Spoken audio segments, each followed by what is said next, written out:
Kumusta po kayo? Bago po ang lahat, first things first.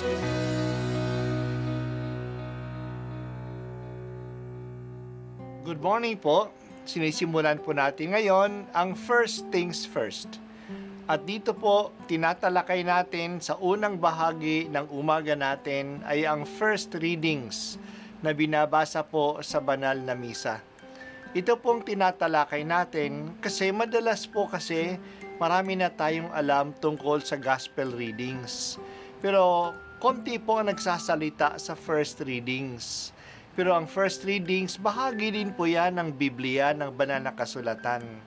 Kaya susubaybayan po natin ang mga first readings, basahin po natin at kuminsan kailangan ng basahin ng 2 o 3 beses bago maintindihan kasi hindi po tayo familiar sa mga istorya at sa mga kaisipan na tinatalakay dito. Ang pagbasa mula sa sulat ni Apostol San Pablo sa mga taga-Efeso.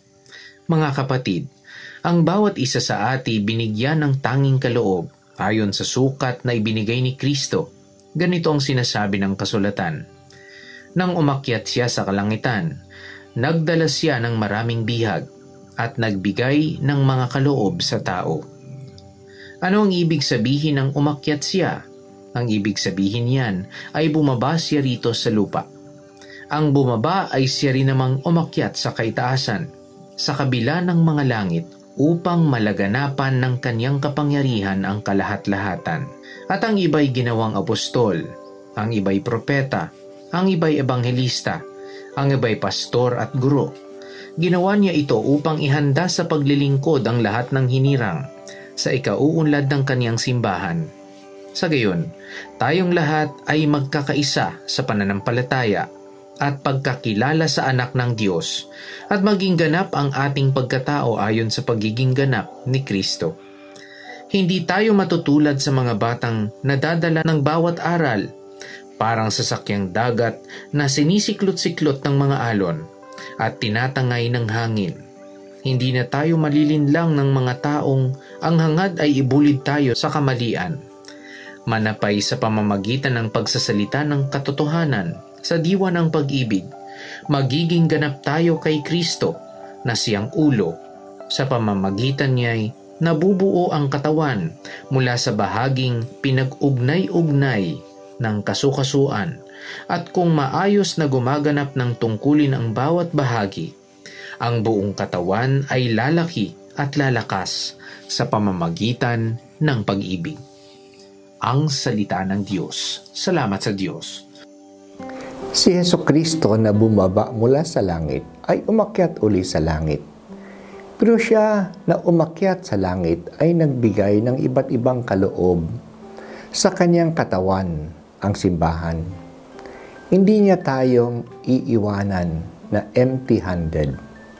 Marami siyang biyaya na ibinigay sa simbahan.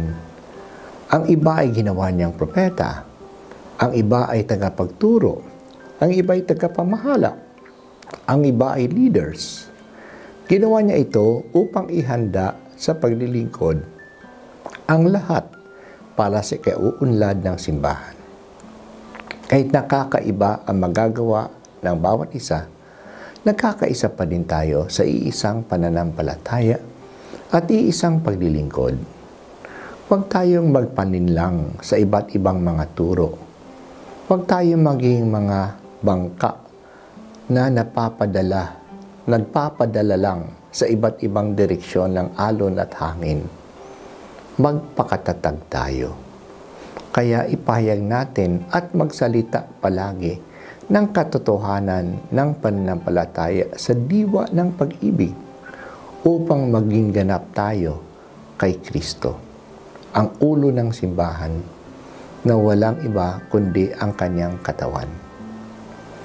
3 bagay ang gusto kong ibigyan ng diin sa pagbasa natin ngayong araw. Una, ang bawat isa sa atin ay binigyan ng kanyang tanging kaloob sa katawan ni Kristo, ang simbahan. Magandang tanungin sa aking sarili, ano ang kaloob ng Diyos sa akin? Ano ang talento at galing na galing sa Diyos. Let us discover what we are capable to do, what we are good at. Kilalanin natin ito, ipasalamat natin sa Diyos at i-develop natin. At tanungin natin ang ating sarili, paano natin pinaglilingkuran ang simbahan sa pagitan ng mga talents na ito. Pangalawa, sinabi ni Pablo, at ito'y salita ng Diyos. Ang magiging ganap ng ating pagkatao ayon sa pagtulad natin kay Kristo. Huwag natin isipin na ang ating pagiging tulad ni Hesus Kristo ay sagabal sa ating pagpapakatao. Si Jesus ay hindi sagabal. Siya pa nga ang daan sa ating pagpapakatao. Si Jesus ang pinaka-perfect na tao. Siya ang tao na hinangad ng Diyos na gawin. Kaya kung tutularan natin siya, kung susundin natin ang kanyang mga halimbawa at mga turo, pati na kanyang pag-iisip, ang kanyang ugali, mas magiging ganap din ang ating pagiging tao. Mas maging tao tayo. Pangatlong gusto kong bigyan ng pansin sa pagbasa natin. Sinabi ni Pablo na magsalita tayo ng katotohanan sa diwa ng pag-ibig. Speak the truth in love. Kung minsan ang katotohanan ay masakit, lalo na kung idinidiin natin ito upang patunay na mali ang iba. Sa ganitong paraan, mas lalayo lang sila sa atin at mas lalayo lang sa katotohanan.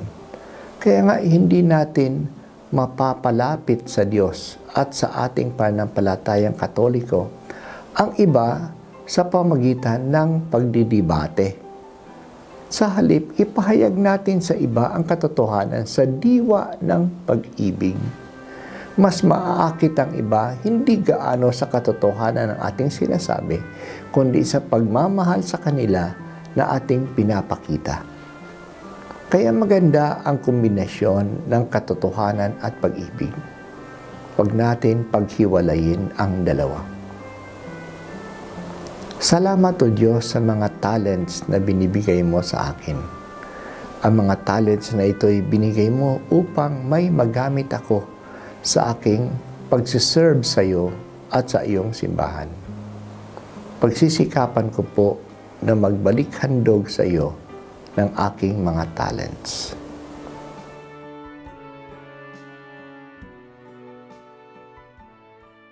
At ako po ay si Bishop Roderick Pabilio dito sa First Things First.